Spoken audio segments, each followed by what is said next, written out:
right, let's hit the headlines. First up, we have got to talk about pop star Meghan Trainor and her bathroom. Because it's the story everybody's talking about. It really is everywhere. If you're on like Instagram or social media, this is the story that keeps coming up. Glamour reports that Meghan says she and her husband, actor Daryl Sabara, have side-by-side his and her toilets. That's right.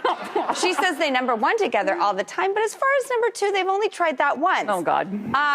Yes, this is what they're saying, so let's discuss. Chelsea, Ross, thoughts? Oh, God. I like that they've only tried number two once. It's like, exactly. Yeah. They're not going to try that twice. No, you don't go back for more of that. No. You know what? I'm a romantic, so I'm trying to find a separate bathroom. No, I'm trying to find... Yes.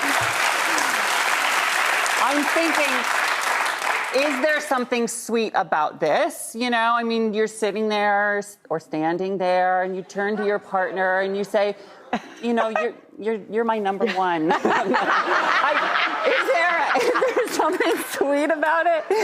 Yeah, I mean, I love Meghan, so I want to support her in her decision making. I don't think I need to do that. I feel like you can feel the effects of that just by living in close spaces, that you don't need to drive that point home, Totally. right? But I am the biggest Meghan Trainor fan, and she is a Nantucket girl. I am obsessed with her. Meghan, please come on the show. I love you so much.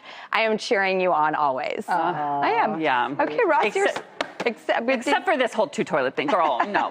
Call the contractor. I think she's gotten the message loud and clear at this point. You think so? I think she put this out there and then probably, that's what I want. Come on the show. I want to ask you, like, are you glad you put this out there? I just think this is sort of a crappy idea.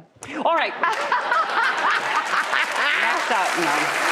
All right, next, another love story, and this one's a little bit different. It comes from Oprah Daily. Jim, who's 78, and Audrey, who's 79, met last fall on this website called Silver Singles for people dating over 50 years old.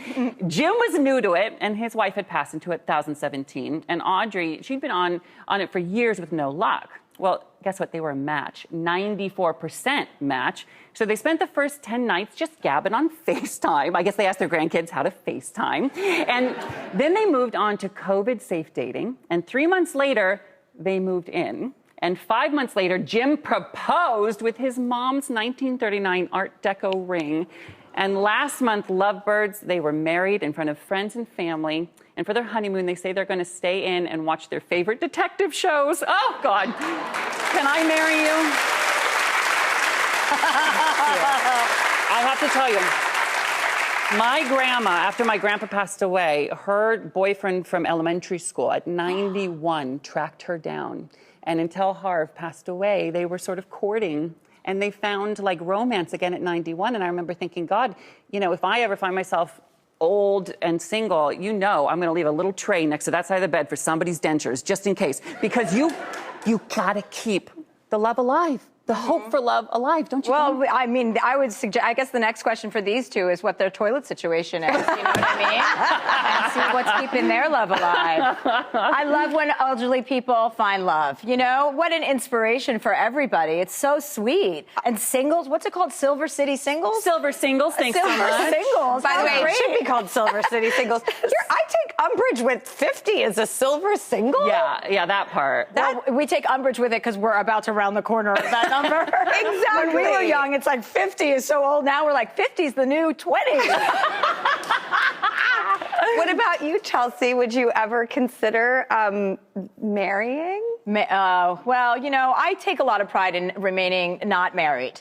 You know, I just feel like it's an antiquated notion and it's a structure set up by what? I just feel like it's outdated, to be quite honest. Yeah, well, fair, but you have changed your mind about a lot of things as you've grown. Oh, I'm sure I'll get married next week or something. You know what I mean? Every time I say I'm not going to do something, the next week I'm like, oh, here I go again. And I said, like, a few years ago, I'm like, I'll never write another book. And then the next week I was like, okay, I'm ready to write a book. Yeah. So I think I just have to say I'm not doing something and I'll do it. So you can't rely on me for the truth about my own situation, is what I'm getting at. They say never say never. Well, you're good at marrying. You like it. I've got 3. Would you ever get married again? Never, ever. It doesn't work for me. It's like I've tried it And no. I would also like to add that I would like to send a message to all women and all people really that are growing up that doesn't make you valuable. You know what I mean? Being married doesn't give you an identity that you didn't previously had. I think it's a really strong stance to show people that you can have it all, you can be in love, you can have success, you can have your career and love your family, and there doesn't have to be a label to it. Completely. You can define what love and happiness and success is for you. Yeah, so I think that's important, especially for young girls. I love that.